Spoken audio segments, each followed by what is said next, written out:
স্বাস্থ্য সংবাদ পডকাস্টে আপনারা দেখছেন বহু প্রসিদ্ধ মেডিকেল প্র্যাকটিশনারদের সাথে সাক্ষাৎকার। থাকছে ডায়াবেটিস, কিডনির সমস্যা, ক্যান্সার এবং ছোট বড় নানা শারীরিক সমস্যার প্রতিকারের আলোচনা। নমস্কার, স্বাস্থ্য সংবাদ পডকাস্টের আজকের পর্বে আপনাদের স্বাগত। আজকে আমরা আলোচনা করব অটো ইমিউন ডিজিজ রুম্যাটয়েড আর্থারাইটিস নিয়ে। আর এই বিষয়ে কথা বলার জন্য আমাদের সঙ্গে রয়েছেন স্বনামধন্য রিমাটোলজিস্ট ডক্টর অর্ঘ্য চট্টোপাধ্যায়। ডাক্তারবাবু, আপনাকে তো অনেক ধন্যবাদ এবং তার সঙ্গে শুভেচ্ছা। আচ্ছা ডাক্তারবাবু, প্রথমেই জানতে চাইবো যে রুম্যাটয়েড আর্থারাইটিস ব্যাপারটা কি, আর অটো ইমিউন ডিজিজই বা একে কেন বলা হয়? বেশ, তো ভীষণ জরুরি প্রশ্ন করেছ। রুমেটয়েড আর্থ্রাইটিস এক ধরনের অটোইমিউন অসুখ। অটোইমিউন অসুখটা আগে বুঝে নেওয়া যায়। অটোইমিউন অসুখ হচ্ছে সেই সব অসুখগুলো যে অসুখগুলোতে সিমটম গুলো তৈরি হয় যখন বডির ইমিউন সিস্টেম নিজেকে চিনতে না পারার জন্য নিজেকে অ্যাটাক করছে, সেগুলোকে অটোইমিউন ডিজিজ বলে। মানে একটা বাচ্চা যখন মায়ের পেটে থাকে তখন সেই ইমিউন সিস্টেমটা ট্রেনিং হয়, যেরকম মিলিটারিদের ট্রেনিং, যে কোনটা বডির ভিতরের জিনিস কোনটা বাইরের জিনিস সেটা চিনতে শেখানো হয়। এবং তারপর বেসিস করেই একটা মানুষ সুস্থ জীবনযাপন করে। ধরো ভূমিষ্ঠ হওয়ার পরে বাইরের থেকে যে বিভিন্ন ব্যাকটেরিয়া ভাইরাসে এক্সপোজ হচ্ছে, সেই জায়গাগুলোকে থেকে বডিকে প্রিভেন্ট করার জন্য ইমিউন সিস্টেম সবসময় কাজ করে যাচ্ছে। এইবারে কোনো না কোনো কারণে, ধরো কিছু জিনগত ত্রুটি, কিছু হরমোনগত কারণ, কিছু প্রোটিনগত ঠিক মতন তৈরি না হওয়ার জন্য, যদি মানে প্রতিটা কোষ তো প্রোটিন দিয়ে তৈরি, এই কোষগুলোর যে প্রোটিন জিন থেকে তৈরি হচ্ছে সেই প্রোটিনগুলো যদি ঠিক মতন স্ট্রাকচার না হয়, তাহলে কিন্তু বডির ইমিউন সিস্টেম সেগুলোকে বাইরের বলে রেকগনাইজ করে। আচ্ছা ধরে নেবে সেটা বাইরের জিনিস, এবং ইমিউন সিস্টেমকে বলা আছে, এটাই ট্রেনিং দেওয়া আছে, যা কিছু বাইরের জিনিস সেটাকে কিন্তু নষ্ট করে দিতে হবে। আচ্ছা বাইরের জিনিস বডিতে থাকলে সে বডির ক্ষতি করবে, তাই তাকে নষ্ট করে দেবে। এই জায়গা থেকে অটোইমিউন ডিজিজটার সূত্রপাত। এবং এই যে ধরো এই বুঝতে না পারার জন্য বডি যেখানে যে অ্যাটাক, মানে যেখানে যেখানে এরকম অ্যাবনর্মাল সিগন্যাল পাবে সেখানে সেখানে অ্যাটাক করবে এবং সেই অনুযায়ী তার সিমটম দেবে। তার জন্য অটোইমিউন ডিজিজের কোনো সিমটমের লিমিটেশন নেই। মানে অনেকে রিউমাটোলজি বা অটোইমিউন ডিজিজ বলতে শুধু জয়েন্টে ব্যথা বোঝে, কিন্তু সেটা একটা সিমটম মাত্র। আর্থ্রাইটিস একটা মাত্র সিমটম। রিউমাটয়েড আর্থ্রাইটিস অন্যতম, মানে কমনেস্ট বলতে পারো, সব থেকে বেশি প্রিভেলেন্ট, মানে সব থেকে বেশি মানুষের মধ্যে যতগুলো অটোইমিউন অসুখ আছে তার মধ্যে সব থেকে বেশি মানুষের মধ্যে দেখা যায়, যেখানে এই জয়েন্টে জয়েন্টে ব্যথাটা একটা মূল লক্ষণ হিসেবে এক্সপ্রেশন হয় অটোইমিউন ডিজিজের। আচ্ছা আচ্ছা আচ্ছা। আর মানে এটার তাহলে প্রধান লক্ষণগুলোর মধ্যে একটা তো এই জয়েন্টের ব্যথা আপনি বললেনই, আর সেটাতে কি মানে শরীরের নানা জয়েন্টেই হতে পারে নাকি স্পেসিফিক কিছু জয়েন্ট আছে? আর্থ্রাইটিস প্র্যাকটিক্যালি যে কোনো জয়েন্টে এফেক্ট করতে পারে, কিন্তু তার মধ্যে মূলত যে জয়েন্টগুলো হাতের এবং পায়ের যে ছোট এবং বড় গাঁটগুলো আছে, এই গাঁটগুলো অ্যাটাক করার প্রবণতা বেশি। রিউমাটয়েড আর্থ্রাইটিস সাধারণভাবে তোমার স্পাইনের মধ্যে যে জয়েন্টগুলো আছে সেগুলো অ্যাটাক করার প্রবণতা কম। তার মধ্যে একটু ঘাড়ের এখানে যে মানে সার্ভাইকাল স্পাইনের জায়গাটাতে রিউমাটয়েড আর্থ্রাইটিস এফেক্ট করতে পারে। তাছাড়া মেন অ্যাটাক করার জায়গা হচ্ছে হাতের ছোট ছোট গাঁটগুলো। ওই আচ্ছা জন্য এই ছোট ছোট গাঁটগুলো দিয়েই ব্যথা শুরু হয়। কারোর কারোর ক্ষেত্রে রিউমাটয়েডের একটু অন্য ধরনের প্রেজেন্টেশন হয়। ধরো একটা জয়েন্ট দিয়ে শুরু হয়, যেটাকে ডাক্তারি ভাষায় বলা হয় প্যালিন্ড্রোমিক রিউমাটয়েড। মানে ও হঠাৎ করে দেখা গেল একটা জয়েন্টে ব্যথা হলো, এবং সেগুলো সাধারণভাবে বড় বড় জয়েন্টগুলোতে হয়।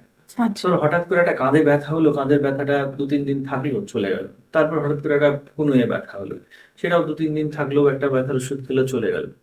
এবং শুরুর দিকে এই ধরনের প্রেজেন্টেশন হলে তাদের ডায়াগনোসিস হতে অনেক সময় সময় লেগে যায়, কারণ যেহেতু ব্যথাটা দীর্ঘস্থায়ী হয় না, সেক্ষেত্রে তাদের চিকিৎসকের কাছে যাওয়ার প্রবণতাটাও কম থাকে, কারণ একটা দুটো পেন কিলার খেলেও ঝট করে 1-2 দিনে চলে যায়। এবং আমাদের কিছু কমন টার্ম এর সাথে আমরা পরিচিত, এবং সেগুলোর সাথে আমরা সবসময় লিঙ্ক করার চেষ্টা করি। আমরা সবসময় সেলফ এক্সপ্লেন করার চেষ্টা করি যে না, আমার এই অসুখটা হয়েছে। যেমন কাঁধে ব্যথা হলে আমরা মনে করি আমার ফ্রোজেন শোল্ডার হয়েছে, হ্যাঁ হ্যাঁ কনুয়ে ব্যথা হলে আমরা মনে মনে করি আমার টেনিস এলবো হয়েছে।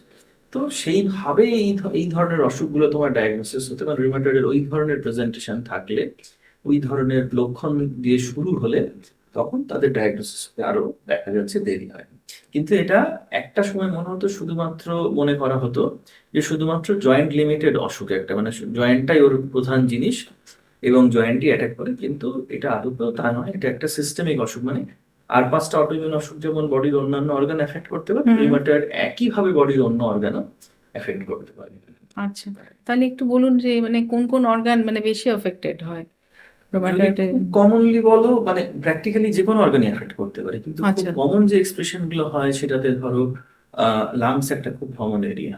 তো আচ্ছা। রিউমাটয়েড আর্থ্রাইটিস স্পেশালি যাদের দেখা গেছে দীর্ঘদিন ধরে যারা চিকিৎসা করেননি, অসুখ যাদের কন্ট্রোল নেই, সেসব মানুষদের লাংস এফেক্ট হওয়ার টেন্ডেন্সি অনেক বেশি। তো সেইখানে লাংসের যে অটোইমিউন ডিজিজ হয় তাকে ডাক্তারি ভাষায় বলা হয় ইন্টারস্টিশিয়াল লাং ডিজিজ বা আইএলডি বলে একটা অসুখ। সেটা রিউমাটয়েড থাকলে হওয়ার সম্ভাবনা অনেক বেশি থাকে। তাছাড়া তোমার রিউমাটয়েডের ড্রাই আইজ মানে চোখের জল শুকিয়ে যাওয়া, মুখ শুকিয়ে যাওয়া, মুখের লালা গ্রন্থি এফেক্ট করে সেটা শুকিয়ে যাওয়া, এইগুলো হওয়ার টেন্ডেন্সি থাকে। লাংস শুধুমাত্র আইএলডি নয়, লাংসের মধ্যে জল জমে যাওয়া রিউমাটয়েড আর্থ্রাইটিসের একটা লক্ষণ রিপ্রেজেন্ট করতে পারে, বা হার্টের বাইরে জল জমে যাওয়া। রিউমাটয়েড আর্থ্রাইটিস রোগীদের দেখা গেছে সাধারণ মানুষের থেকে প্রায় 2-2.5 গুণ বেশি হার্ট অ্যাটাক হওয়ার চান্স। তো সেটা এবং এই কথাগুলো প্রত্যেকটাই হয় তোমার যখন অসুখ কন্ট্রোল থাকে না। যাদের অসুখ যত ভালো কন্ট্রোল আছে তাদের কিন্তু এই এক্সট্রা জয়েন্টের যে এফেক্ট গুলো মানে এক্সট্রা জয়েন্টের যে আঘাতগুলো করছে সেগুলো হওয়ার সম্ভাবনা তত কমে যায়। এবং আজকালকার দিনে প্র্যাকটিক্যালি দেখা যায় না, কিন্তু একটা সময় দেখা যেত যাদের দীর্ঘদিন ধরে আনকন্ট্রোল রিউমাটয়েড, তাদের কিডনি এফেক্ট হয় এবং কিডনি দিয়ে প্রোটিন বেরিয়ে যাওয়ার সম্ভাবনা থাকে। তাছাড়া তোমার ভ্যাসকুলাইটিস বলে রিউমাটয়েড আর্থ্রাইটিসের এক ধরনের জিনিস হয়, যেখানে স্কিনে বিভিন্ন ধরনের ছোট বড় র্যাশ হয়। সেই ভ্যাসকুলাইটিস নার্ভে এফেক্ট করলে হাত পা পড়ে যেতে পারে। সেই আরো অ্যাগ্রেসিভ হলে সেখানে হাতে পায়ে গ্যাংগ্রিন পর্যন্ত হয়ে যেতে পারে। আচ্ছা। তো সেই জিনিসগুলো তোমার এরকম ভাবে প্র্যাকটিক্যালি সব অর্গানই এফেক্ট করার একটা টেন্ডেন্সি Tendency। থাকে। যত আনকন্ট্রোল ডিজিজ তত তোমার জয়েন্টের বাইরে বেরিয়ে গিয়ে সে আরো এফেক্ট করার টেন্ডেন্সি বেশি থাকে। আচ্ছা। আচ্ছা স্যার, এবার তাহলে জানতে চাইবো যে এটা যে তাহলে ধরবে কি করে একজন মানুষের? এমনিতে ধরুন আপনি যেটা বললেন যে কাঁধে ব্যথা আসে তো হয়তো ফ্রোজেন শোল্ডার ভাবছে, বা কনুইতে ব্যথা করছে ভাবছে টেনিস এলবো হয়েছে, আঙুলে ব্যথা হলেও অনেক সময় অনেকে ভাবেন ওই কাজ করতে গিয়ে লেগে গেছে হয়েছে। তাহলে ধরবে কি করে বা ধরা ব্যথার পড়বে কি? পার্টটা তুমি যদি বলো ওভারঅল অটোইমিউন, অনেকে জিজ্ঞেস করেন যে অটোইমিউন অসুখ বুঝবো কি করে, আমার হুম অটোইমিউন হুম অসুখ হুম। হয়েছে। এই জায়গাটা খুব ডিফিকাল্ট জায়গা একজন সাধারণ মানুষের পক্ষে, যদি না জয়েন্ট নিয়ে প্রেজেন্টেশন হয়।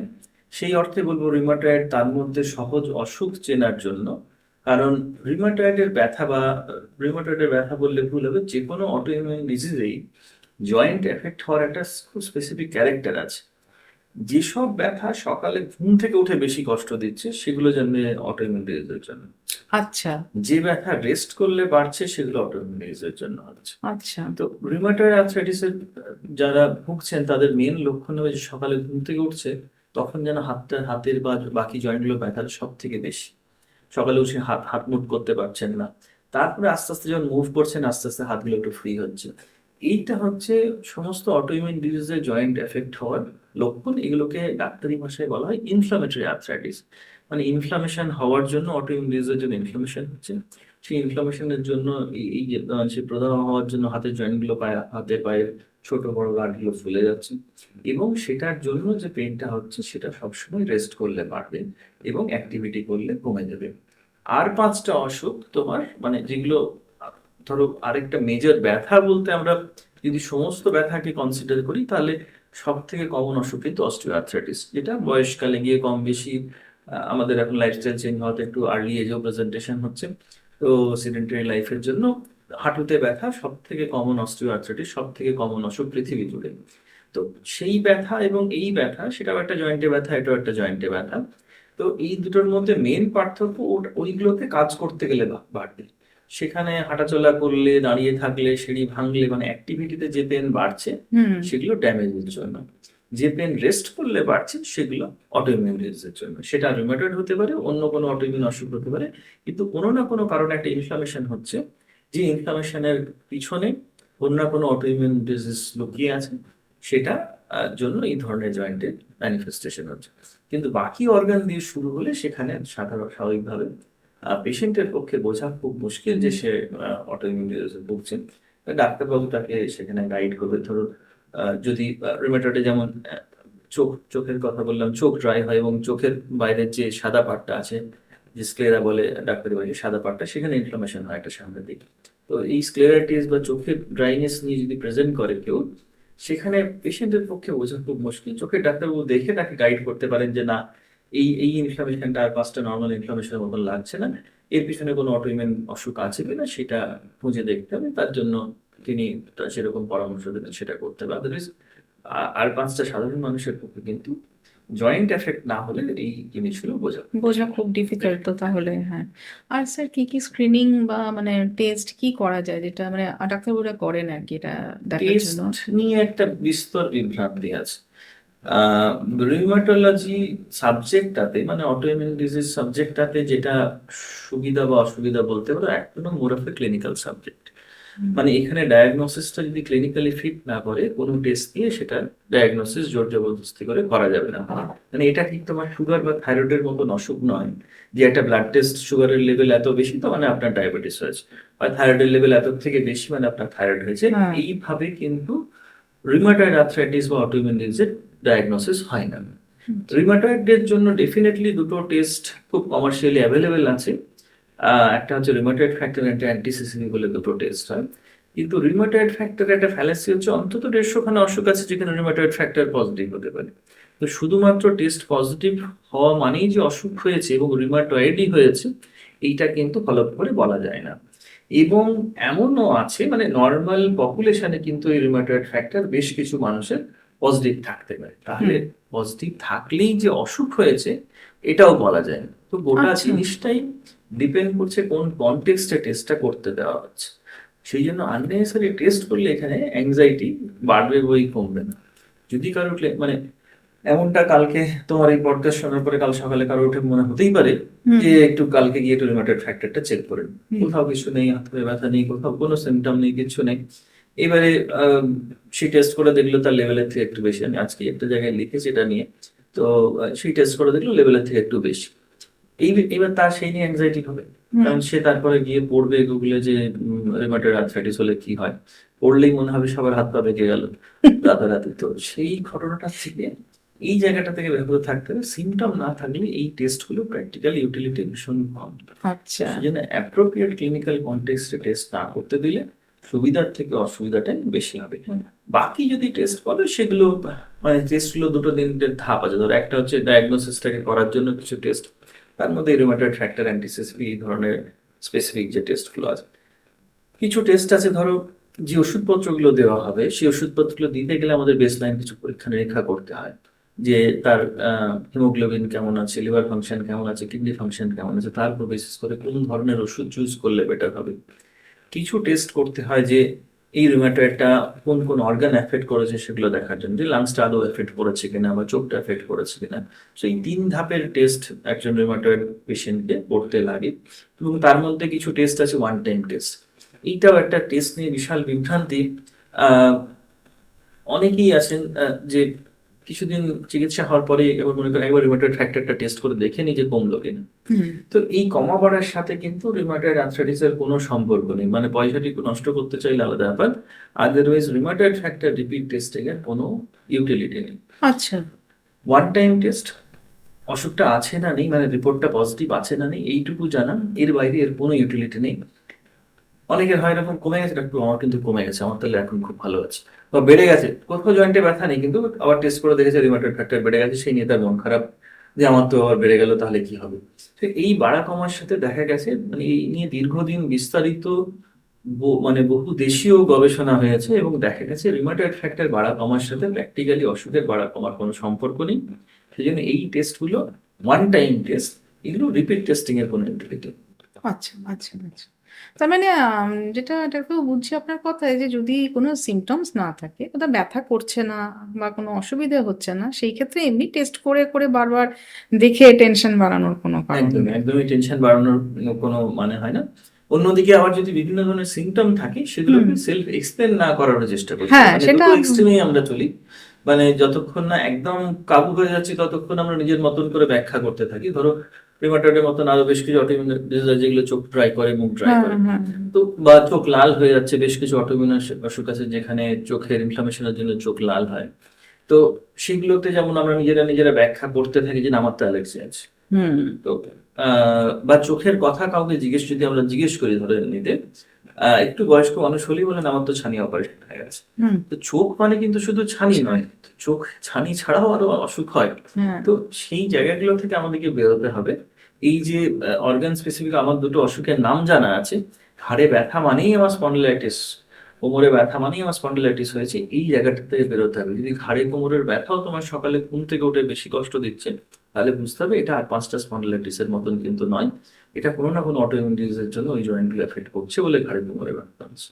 সেটা আচ্ছা। রুমেটয়েডের জন্য ঘাড়ে এফেক্ট করলে সেটাও ওরকম সকালে ঘুম থেকে উঠে ভীষণ পেন স্টিফনেস এই পার্টটা চলতে থাকে। শুনতে তাহলে ডাক্তার একটা জিনিস কি বলতে পারি তাহলে, যে তাহলে মানে আপনার কথা শুনে যেটা আমি বুঝেছি, যে মর্নিং স্টিফনেস যদি থাকে বা সকালে ঘুম থেকে ওঠার পরে মানে শরীরের একদম প্রথম যখন আমরা সারা দিনের পরে একটা মানে একটা লং টাইম রেস্টের পরে হ্যাঁ, উঠছি মানে আর অত কি, রেস্ট তো আর সারাদিনে হয় না, সাধারণভাবে হ্যাঁ, হয় না। তখন সেই জন্য যদি কোনো জয়েন্ট পেন হয় বা তখন যদি জয়েন্ট স্টিফ হয়ে যায়, তার মানে সেটা অবশ্যই কোনো একটা কোনো অটোইমিউন না কোনো ডিজিজ অটোইমিউন থেকে, ডিজিজের জন্য সেটা হচ্ছে। হ্যাঁ মানে সেটা বালিশের দোষ বা না, গদির দোষ এরকম কারণ হ্যাঁ, ওই যে বললাম, আরেকটা ভীষণ জরুরি পয়েন্ট বললে যে এইগুলো, যে আমার ঘাড়ে ব্যথা, আমার বালিশ খারাপ, বা আমার কোমরে ব্যথা, বিছানাটা খারাপ, সে বিছানার গদি চেঞ্জ করে যাচ্ছে একটা হ্যাঁ কিন্তু তার কোমরে ব্যথা শেষ হচ্ছে না। ঘুমছে না, তো ওই জায়গাটা মনে রাখতে হবে, রেস্ট করলে যদি ব্যথা বাড়ছে হ্যাঁ এবং রাত্রেবেলায় ঘুমের মধ্যে, এটা অন্য অসুখ, আমরা পরে সে নিয়ে আলোচনা করতে পারি, কারণ নাহলে হুম তো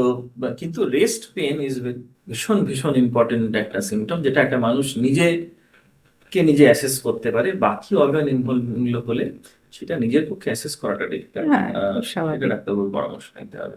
আচ্ছা আচ্ছা, এবার একটু জানবো যে এগুলো মানে কাদের মধ্যে বেশি দেখা যায়, বয়স্ক মানুষ না কম বয়স্ক, বা নারী পুরুষ ভেদ আছে কিছু? অটো ইমিউন ডিজিজ যদি ইন জেনারেল বলো, তাহলে মহিলাদের অনেক গুণ বেশি হয় সমস্ত রকম অটো ইমিউন ডিজিজ, বারিং একটা দুটো এক্সেপশন। সবই মানে কোনোটাতে 3 গুণ, কোনোটা 4 গুণ, এমন অটো ইমিউন অসুখ আছে যে 12 গুণ বেশি হয় মহিলাদের দেন পুরুষ। আচ্ছা তো বয়সের ভেদ বলো, এক একটা অটোইমিউন ডিজিজের এক একটা বয়সের মানে প্রাধান্য থাকে। এবং যেটা খুব জরুরি কথা বয়স বলতে গেলে, মানে 40 থেকে 50 হচ্ছে না 30 থেকে 40 হচ্ছে, এটা খুব জরুরি খবর নয়। খবরটা হচ্ছে অটোইমিউন ডিজিজের কিন্তু বয়সের কোনো লিমিটেশন নেই, মানে একদম, মানে একদম তোমার 6 মাস 1 বছরের শিশুরও হতে পারে একটা অটোইমিউন ডিজিজ, আচ্ছা একটা 2-5 বছরের বাচ্চারও রিউমাটয়েড হতে পারে, তারও অন্য অটোইমিউন ডিজিজ হতে পারে।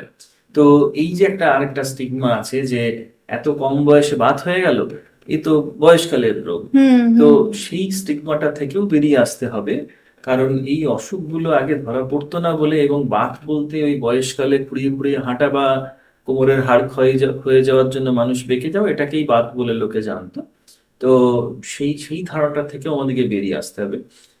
এটা ইমিউন সিস্টেমের সমস্যা, এবং এটা যে কোনো বয়সে প্রেজেন্ট করতে পারে। একদম বললাম, তাই 2-3 বছরের বাচ্চা থেকে শুরু করে 80-90-100 যে দিন বাঁচবে, যে কোনো বয়সে প্রেজেন্ট করতে হবে। প্রত্যেকটা অটোইমিউন ডিজিজের এক একটা বয়স কাল আছে। রিউমাটয়েড হিসাবে, রিউমাটয়েডের জন্য যদি বলো একটু লেট এজ, মানে 45, 50, 60, এই এজটাতে কমনলি হয়, কিন্তু তারও মানে কম বয়সে হওয়ারও কোনো মানে লিমিটেশন নেই, মানে যে কোনো বয়সেই হতে পারে। মহিলাদের আর 5টা অটোইমিউন মতো প্রায় 3 গুণ বেশি মহিলাদের পুরুষ মানুষের থেকে অটোইমিউন, মানে রুমেটয়েডটার জন্য যদি স্ট্যাটিস্টিক্স বলেন, তাহলে 3 গুণ বেশি প্রায় পুরুষের থেকে। আচ্ছা আচ্ছা আচ্ছা। আর স্যার এটা কি বংশগত কোনো ব্যাপার আছে, মানে বাবা মার থাকলে সন্তানের হবে? রিস্ক বেশি, বাবা আচ্ছা মা থাকলে সন্তানের হওয়ার রিস্ক বেশি, ইন দ্য সেন্স মানে এটা ঠিক আবার জেনেটিক অসুখ নয়, কিন্তু জিনের একটা ভীষণ বড় রোল আছে। হুম মানে জিনগুলো কিভাবে অ্যারেঞ্জ থাকবে তার উপর ডিপেন্ড করে অসুখের এক্সপ্রেশন ডিপেন্ড করে। শুধু জেনেটিক ফ্যাক্টর থাকলেই হবে না, জেনেটিক ফ্যাক্টর থাকে, আরো হরমোনাল ফ্যাক্টর থাকে, এনভায়রনমেন্টাল ফ্যাক্টর থাকে। তো বিভিন্ন ফ্যাক্টর নিয়ে অসুখটা ম্যানিফেস্ট করবে কিনা অনেকগুলো জিনিসের উপর ডিপেন্ড করে। তো সেক্ষেত্রে যদি যেহেতু জিনেরটা সেটটা পেয়ে থাকে, তাহলে কিন্তু at higher risk of autoimmune disease. কিন্তু আবার এটা নয় যে মায়ের রিউমাটয়েড আছে মানে ছেলের রিউমাটয়েডটাই বেশি হবে, ছেলের আচ্ছা কিন্তু অন্য বা মেয়ের কিন্তু অন্য কোনো অটোইমিউন ডিজিজও বেশি হতে পারে। মানে আচ্ছা ইন জেনারেল অটোইমিউন ডিজিজ হওয়ার রিস্কটা তাদের বেশি। থাকে, কিন্তু তো কোনটা হবে সেটা মানে ওরম নট ভাবে। নেসেসারি যে রুমেটয়েড আছে বলে, হ্যাঁ কারণ এটা হ্যাঁ জেনেটিক অসুখ নয়। মানে বাবা মায়ের থ্যালাসেমিয়া আছে, ছেলের থ্যালাসেমিয়া হবে, এটা যেমন একটা জেনেটিক অসুখ, মানে হুম একটা জিনটা খারাপ থাকলে অসুখটা হবেই। হুম এখানে জিনটা থাকলে অসুখটা হতে পারে বা হওয়ার রিস্ক বাড়বে, কিন্তু হবে কিনা সেগুলো আরো বিভিন্ন ফ্যাক্টরের উপর ডিপেন্ড করে। এবং সেই জিনগুলো কিভাবে বিহেভ করবে, কোন আর অ্যাডিশনাল ফ্যাক্টর দেবে, কারণ আমরা আমাদের সুবিধার জন্য এই অসুখের নামগুলোকে কিন্তু ভাগ করেছি। হুম। মানে একজনকে রুমেটয়েড বলে ডাকছি, একজনকে এসএলই বলে ডাকছি, একজনকে জোগ্রেন বলে ডাকছি, একজনকে মায়োসাইটিস বলে ডাকছি, একজনকে ভ্যাসকুলাইটিস বলে ডাকছি, এরকম বিভিন্ন বিভিন্ন নাম দেওয়া হয়েছে। প্র্যাকটিক্যালি কিন্তু এই নামের ভাগটা ডেফিনেটলি রোগী জানতে যাবে আমার অসুখ কি, কিন্তু ট্রিটমেন্টের নিরিখে যদি বলো এই নামটার ইম্পর্টেন্স এইটুকুই যে ওই পেশেন্টটাকে কতটা বা কিরকম ভাবে ফলো আপ করা হবে বা কতটা অ্যাগ্রেসিভ ট্রিটমেন্ট দেওয়া হবে তার উপর সেটা ওই নামটা, বিবেচনা করা। কারণ ওই নামটার সাথে আমরা কিছু কিছু সিমটমকে লিঙ্ক করে রেখেছি। হুম। রিউমাটয়েড মানে জানি না এই এই এই মানুষটা খুব চট করে কিডনি এফেক্ট হওয়ার চান্স কম, সেখানে আমরা রোজ রোজ তার কিডনিটা পরীক্ষা করি না। কিন্তু সেক্ষেত্রে যদি লুপাস পেশেন্ট হয় তার কিন্তু প্রতিবারই কিডনির জন্য ইউরিন পরীক্ষা করা হয় যে কিডনিতে প্রোটিন বেরিয়ে যাচ্ছে কেন ইউরিনের সাথে। কিন্তু রিউমাটয়েড রোগীর জন্য প্রতিবার ইউরিনটা চেক করা হয় না। তো এই নামগুলো আমাদের ফলো আপের প্ল্যানিং এর জন্য সুবিধা। কিন্তু যদি ট্রিটমেন্ট হিসাবে বলো, যদি একটা এসএলই পেশেন্টের জয়েন্টে ব্যথা হচ্ছে শুধুমাত্র, আর কোনো সিমটম নেই, আর রিউমাটয়েডের জয়েন্টে ব্যথা হচ্ছে, চিকিৎসা নিরিখে কিন্তু দুটোর কোনো পার্থক্য, আচ্ছা। ওষুধ দুটোরই একই। তো এমন নয় যে রুমাটয়েডের ওষুধ আলাদা, ওষুধ হচ্ছে অর্গান স্পেসিফিক। আচ্ছা। জয়েন্টে পেন অটোইমিউন ডিজিজের জন্য জয়েন্ট এফেক্ট করেছে তার ওষুধ এক, জয়েন্ট ছাড়া লাংস এফেক্ট করেছে তার জন্য ওষুধ একরকম, কিডনি এফেক্ট করেছে তার ওষুধ একরকম। তো এবং সেই জন্য রিউমাটয়েডে যদি লাংস এফেক্ট করে সেখানে তার ওষুধটা তখন চেঞ্জ হয়ে অন্য হ্যাঁ, অসুখে যেরকম সেরকম লাংস এফেক্ট আর ওষুধ সেটা হয়ে যাবে।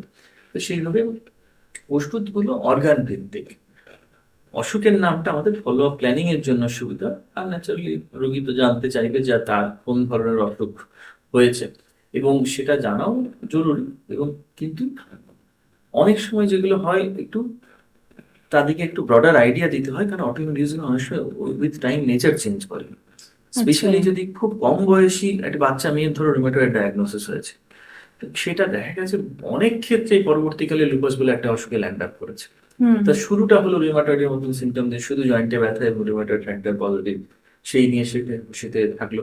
হঠাৎ করে দেখা গেলো তার জ্বর আসতে শুরু হলো, বা মানে লুপাসের অন্য সিমটম গুলো আসতে শুরু করলো। তো এই যে ট্রানজিশনটা হতে পারে অটোইমিউন ডিজিজে, এই নলেজটা রোগীর কাছে থাকতে হবে, নাহলে তার মনে একটা বিভ্রান্তি সৃষ্টি হবে।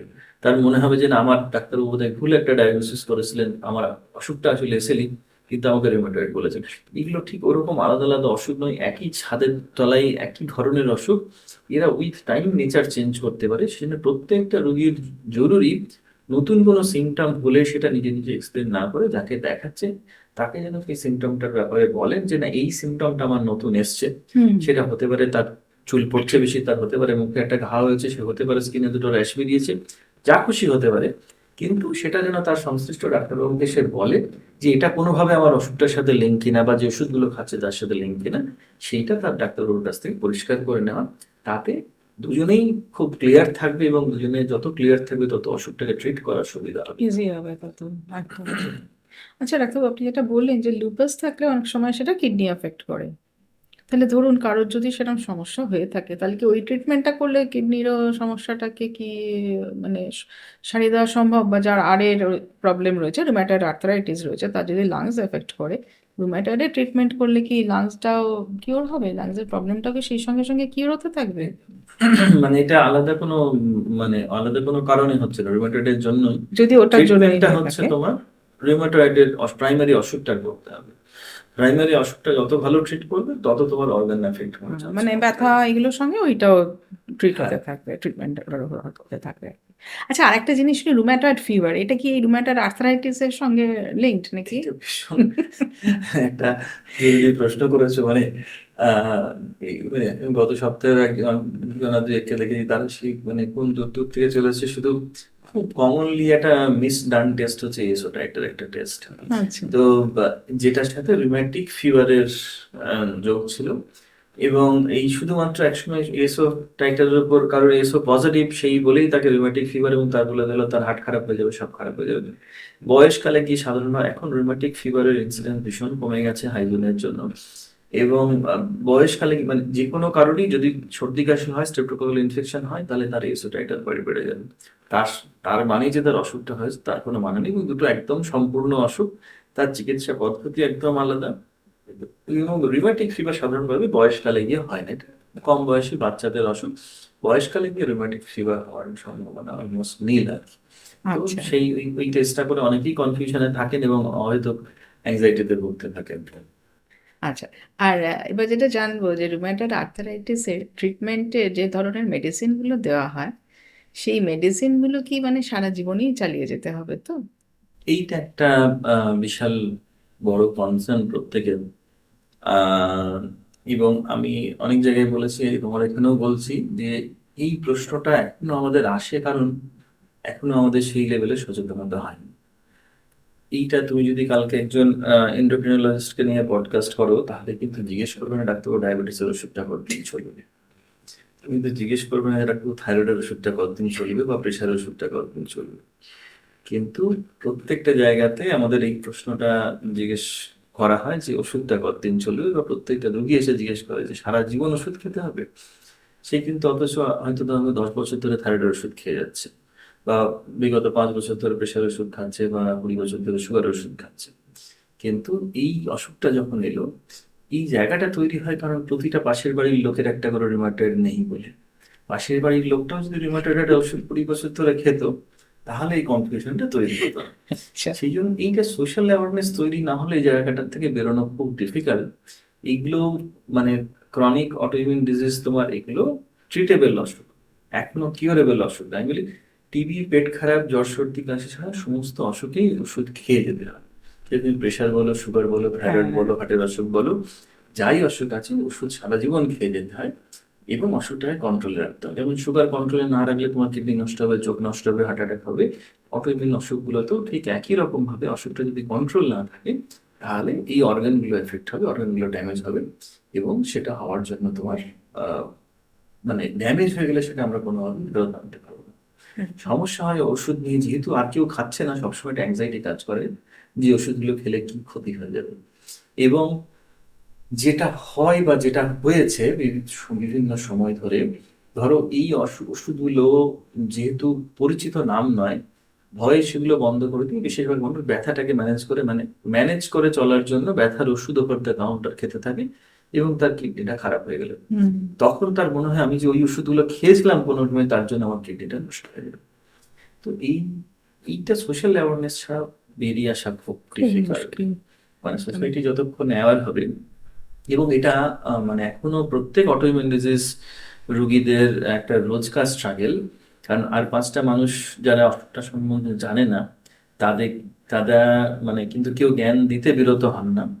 তো তাদের পক্ষে এটা খুব পেইনফুল হয়ে যায় যে সবসময় সবসময় যদি পাশের লোক বা আরো 5টা লোক বলতে থাকে যে না ওষুধগুলো খাচ্ছ কেন, এত ওষুধ খাচ্ছ কেন, আহ মানে কি অসুখ সেটা জানে না, কি ওষুধ খাচ্ছে সেটা জানে না, কিন্তু কমেন্টস করতে কিন্তু কেউ পিছপা হচ্ছে না। সেক্ষেত্রে তারও রোজকার ওটা একটা আলাদা বড় স্ট্রাগল, একটা স্ট্রেস দৈনন্দিন লাইফ হয়ে যায়। তারও 5বারের একবার কেউ বললে ডেফিনেটলি মনে হবে যে না তাহলে ওষুধগুলো খাচ্ছি কোনো বড় ক্ষতি হয়ে যাবে কিনা। তো সেই জায়গাটা যতক্ষণ সোসাইটি অ্যাওয়ার হচ্ছে ততক্ষণ এটার থেকে বের বের হওয়া করা যায়। খুব difficult। আচ্ছা আরেকটা জিনিস অনেকের ভয় পায় যে এই আরে হলে স্টেরয়েড খেতে হবে এরম। স্টেরয়েডের ব্যাপারটা এখন আহ, ভীষণ লিমিটেড হয়ে গেছে, স্পেশালি রুমেটয়েডে তো আরোই লিমিটেড হয়ে গেছে। হুম স্টেরয়েড ইউজ করা একসময় হতো স্টেরয়েডটাই মেন থেরাপি ছিল রুমেটয়েডে, হুম কিন্তু এখন যে ওষুধগুলোর মানে বিজ্ঞান যেদিকে এগিয়েছে হুম রুমেটয়েডে, মানে মেন গ্রুপ অফ ওষুধ যেগুলোকে বলা হয় ডিজিজ মডিফাইং অ্যান্টি রুমেটিক ড্রাগস। তো সেই সেইটা ছাড়া তোমার সেগুলোর বিভিন্ন ধাপ আছে, সেগুলোর বেসিক আছে, তারপরে অ্যাডভান্স যেগুলো থেরাপি আছে, বায়োলজিক্যাল থেরাপি আছে। এইগুলো অ্যাভেলেবেল হয়ে যাওয়ার পরে স্টেরয়েডের ইউজ প্র্যাকটিক্যালি খুব লিমিটেড হয়ে গেছে। তোমার স্টেরয়েডটা এখন রিউমাটয়েডের জন্য স্পেসিফিকলি যদি বলো, স্টেরয়েড ইউজ করা হয় সেই সব জায়গাগুলোতে যেখানে খুব অ্যাকিউট এমার্জেন্সি ম্যানেজমেন্ট দরকার। সেখানে হয়তো 2 দিন, 5 দিন, 7 দিন, 10 দিন একটা শর্ট কোর্স স্টেরয়েড দেওয়া হয় যদি সাংঘাতিক একটা জয়েন্ট ফেয়ার হলো, প্রচন্ড জয়েন্ট ব্যথা। কারণ স্টেরয়েড মতো অত তাড়াতাড়ি কাজ করার মতন ওষুধ নেই বলবো না, কিন্তু কস্ট ইফেক্টিভ ওষুধ। একটা স্টেরয়েড ট্যাবলেটের দাম হয়তো 5 টাকা, 7 টাকা, কিন্তু ওই অত র্যাপিডলি কাজ করতে পারে বাকি যা ওষুধ আছে তার একটা ওষুধের দাম হয়তো তোমার দাম হবে প্রায় 20,000 টাকা, 25,000 টাকা। তো আচ্ছা সেইটা আর 5টা মানুষের পক্ষে কিন্তু রোজ রোজ ইউজ করা সম্ভব নয়। হুম তো সেই ক্ষেত্রে শর্ট কোর্স স্টেরয়েড এখন অনেক সময় ইউজ করা হয় অ্যাকিউট এমার্জেন্সির সময়। ধরো লাংসটা হঠাৎ করে অ্যাকিউটলি এফেক্ট হলো, তখন একটা short course of steroid use করা। কিন্তু প্র্যাকটিক্যালি লং টার্মের জন্য স্টেরয়েড ইউজ কিন্তু রিউমাটয়েডের জন্য প্র্যাকটিক্যালি একবার লাগেই না। তো সেই ওষুধগুলো হয়, এবারে এমনও আমরা দেখেছি যে যাই ওষুধ খাচ্ছেন ওনাকে সেটাই স্টেরয়েড বলে মনে হয়। মানে যে ওষুধের নাম জানেন না সেটাকেই ওনার স্টেরয়েড বলে মনে হয়। তো সেই জায়গাগুলো এইগুলো মানে সোসাইটাল এডুকেশন, পেশেন্ট এডুকেশন না বাড়লে এই কনফিউশন গুলো থেকে বেরিয়ে আসাটা ডিফিকাল্ট। খুবই ডিফিকাল্ট। আচ্ছা ডাক্তারবাবু, আমাদের আলোচনা প্রায় শেষের দিকেই চলে এসেছি। এবার যেটা আপনাকে জিজ্ঞেস করবো যে রুমাটয়েড আর্থ্রাইটিস থেকে বেরোনোর জন্য লাইফস্টাইল মডিফিকেশনের কি কোনো ভূমিকা আছে? ভীষণ ভীষণ। মানে যেহেতু এটা তোমার একটা জয়েন্ট লিমিটেড ডিজিজ, সেখানে মানে জয়েন্ট ডমিনেটিং ডিজিজ, লিমিটেড বলবো না, জয়েন্ট ডমিনেটিং ডিজিজ, সেখানে তুমি যত অ্যাক্টিভ থাকবে, যত হেলদি লাইফস্টাইল লিড করবে, তত তোমার লং টার্মে সুস্থ থাকতে সুবিধা হবে, ওষুধের পরিমাণ কমবে। এক্সারসাইজ এটা ভীষণ বড় রোল আছে রোমাটয়েডের জন্য। যে যত রেগুলার ফ্রি হ্যান্ড এক্সারসাইজ করে, এমন নয় যে রোজ জিমে গিয়ে এক্সারসাইজ করতে হয়, বাড়িতে যদি রেগুলার ফ্রি হ্যান্ড এক্সারসাইজ করে সেটা একটা বিশাল বড় ইম্প্যাক্ট ফেলবে যদি রেগুলার করে।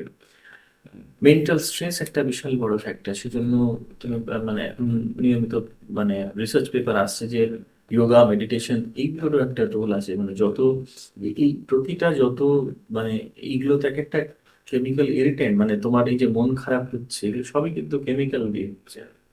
তো এই যখন মন খারাপ হচ্ছে তখন একটা সেট অফ কেমিক্যাল বেরোচ্ছে, সেটা ব্রেনে রিয়াক্ট করছে, ব্রেন সেটার জন্য ব্রেনের মন খারাপ হচ্ছে। তো এই যে কেমিক্যাল গুলো বেরোচ্ছে যেগুলো নেগেটিভলি ইম্প্যাক্ট করছে, সেগুলো নেগেটিভলি ইমিউন সিস্টেমকে ইম্প্যাক্ট করছে, কারণ ইমিউন সিস্টেম ব্লাডের মধ্যে আছে। সেই কেমিক্যাল বেরিয়ে যখন ইমিউন সিস্টেমকে এফেক্ট করছে তখন অসুখ ট্রিগার হওয়ার চান্স বেশি। যে মানুষ যত স্ট্রেসে আছে তার রিউমাটয়েড ক্লিয়ার আপ হওয়ার টেন্ডেন্সি তত বেশি। যারা রেগুলার এক্সারসাইজ করছে, যোগা করছে, তাদের ওভারঅল ডিজিজ ক্লিয়ার আপ হওয়ার, ডিজিজ বাড়াবাড়ি হওয়ার সম্ভাবনা কম থাকছে। সেকেন্ড পার্টটা ধরো স্মোকিং, একটা খুব স্ট্রং কানেকশন, মানে যে একটা দুটো জিনিসের সাথে খুব স্ট্রং কানেকশন দেখা গেছে রিউমাটয়েড, একদম ডেফিনিট কানেকশন দেখা গেছে, সেটা হচ্ছে স্মোকিং। স্মোকিং করলে রিউমাটয়েড হওয়ার রিস্ক বাড়ে, স্মোকিং করলে রিউমাটয়েড থাকলে তার সিভিয়ারিটি বাড়ে, ওষুধের কাজ করার ক্ষমতা, মানে ওষুধের দরকার বেশি লাগে। স্মোকিং একটা ভীষণ লাইফস্টাইলের মধ্যে জায়গা, যেটা রিউমাটয়েড পেশেন্টদের অ্যাভয়েড করে চলাফেরা। তো সেক্ষেত্রে এই যে এক্সারসাইজ, মেডিটেশন, যোগা এবং healthy foods in the sense মানে কোনো খাবার রেস্ট্রিকশন নেই। এই একটা খাবার নিয়ে বিশাল বড় মিথ আছে, যে কোনো ব্যথা হলে ঢ্যাঁড়স ঢ্যাঁড়স পুঁই শাক, পালং শাক খাওয়া বন্ধ করে দেয়, কিন্তু রিউমাটয়েডের সাথে কোনো খাবার বারণ নেই। মানে গতকালই একজন মজা করে এসে বললেন আম খেলে তো ব্যথা হতো, গত বছর ভাই আম খাইনি, কিন্তু এবার না খুব আম খেয়েছি, মানে দিনে 5টা 6টা করে আম খেয়েছি, কোনো ব্যথা হয়নি। তার মানে কি, অসুখটা কন্ট্রোল থাকলে কোনো কিছুই কিচ্ছু যায় আসে না। তো এইগুলো খাওয়ার সাথে কোনো সম্পর্ক নেই। সম্পর্ক কোথায়, কোন খাবার, তুমি যদি খুব রিপিটেটিভ ফ্রাইড ফুড খাচ্ছ, যেগুলিতে প্রচুর অক্সিডেন্ট মেটেরিয়াল আছে, যেটা বডি হ্যান্ডেল করতে গেলে তাকে এক্সট্রা করে কাজ করতে হচ্ছে। তোমাকে একটা জিনিস সাধারণভাবে বুঝতে হবে যে তোমার ইমিউন সিস্টেম যার রিউমাটয়েড হয়েছে সে একটু বিগড়ে আছে, সেখানে বিগড়ে থাকার জন্য সে নিজের বডিকে অ্যাটাক করছে।